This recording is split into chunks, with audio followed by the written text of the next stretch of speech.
بسم الله الرحمن الرحيم.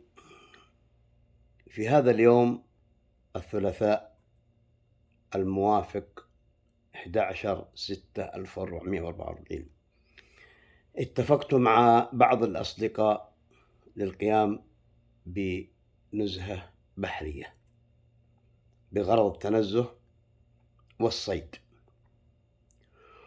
بقيادة القبطان الجميل والأنيق أبا صفوان، وكان الجو هادئا، وذلك في الجهة المقابلة لشاطئ السهي، وما إن خضنا عماق البحر حتى تبدلت الأحوال وبدأ الموج يتلاطم ويترافع حوله ويتعالى حولنا، فتغيرت الوجوه وشخصت الأبصار، وهناك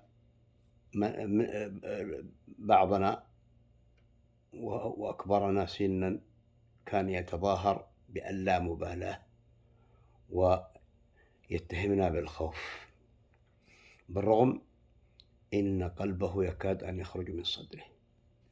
وما إن عدنا إلى اليابسة بفضل الله وكرمه ومنته، حتى بدأت في كتابة هذه القصيدة الفكاهية وهي بعنوان أبا صفوان برويدة علينا. أقول فيها: ذهبنا البحر صبحا آمنين، نريد الخير والصيد السمين، نروم الرزق من رب كريم، ونرجع بالحصيلة غانمين.